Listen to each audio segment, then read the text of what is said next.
this here is just straight up flower.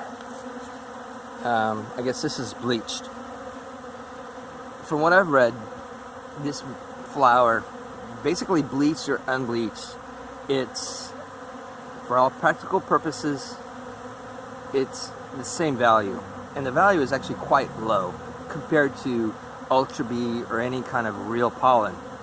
But, oh, this bee here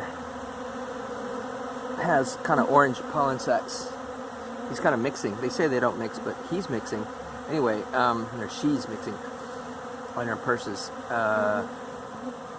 Anyway, I was saying, this has a fairly low value as far as protein, but it's better than nothing. In fact, this will get them, this is what I do. This will keep them building brood, keep them happy. It'll give them nutrition, although not the best. But it'll get them till later on, like maybe for a month or so. It'll get them till we get actual fall or spring, real spring pollen coming in, like real flower pollen. And before then, or around then, well, before the fall, oh my god, I can't speak. Later on, I will switch to Ultra Bee, which is really good stuff. And they can load up on that. But it's just so expensive. This is kind of a way of economizing. Like, this is keeping them on life support. This is the way I look at it. It's better than nothing. And it's funny, around here in Texas, in Austin, there's only 2-3 months that they'll touch pollen substitute. And this is straight flower. A soy flower is much better, but it has much more protein, but it costs quite a bit more. So it's kind of like, if I'm going to go expensive, I'll just give them Ultra Bee. And right now, I had 2 100-pound bags, and I'm kind of out of it, so not quite out of it, but I probably have 10 pounds left. Wow, that's a lot of Ultra Bee. But that's what I'm doing here. Just giving them flower. I need to get more of that stuff. It's funny, I've actually fed them way more Ultra Bee than I have actual cooking flour. You know, there's a conference this weekend here. Past weekend, and a buddy of mine, he was saying something about open feeding transmits mites.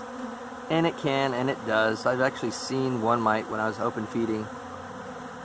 I didn't see him jump from one bee to another, but I saw the mite on the ground. It was actually on an air conditioner. It was on the air conditioner, and it scooted over. I'm like, I crushed it before it did anything. But he was making a beeline to another bee. Probably just going to go where the cluster was. But I killed it before it got there. And I know this happens, you know, the transferring and stuff, but I just basically treat them enough to where I figure bees always have mites, which they do for the most part. Unless you have killer bees, they do a good job of taking care of them, truly taking care of them. And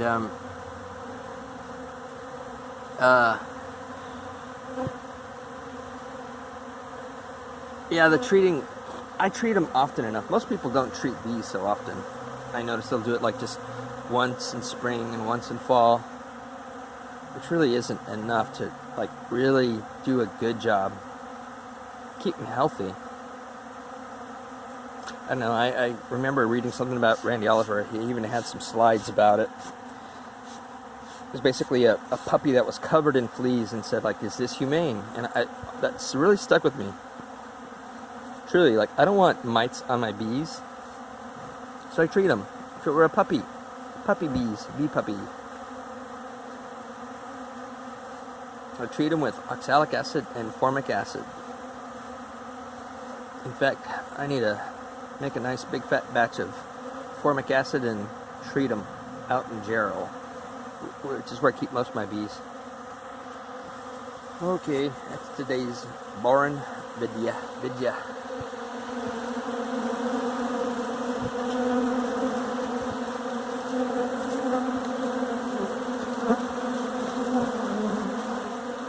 You guys want the...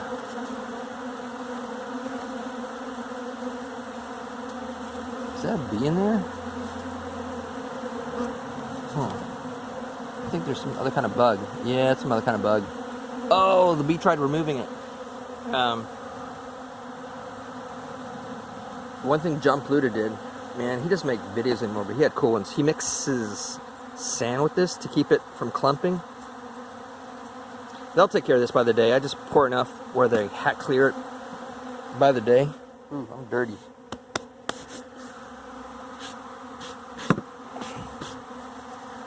But anyway, this is better than nothing. Flower.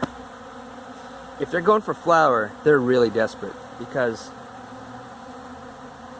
a few days ago they were going for my Ultra Bee, but they wouldn't touch this, and they wouldn't touch this by itself. Now they're just like, hell yeah, we'll take it. So this really, truly must be a pretty intense dearth for pollen.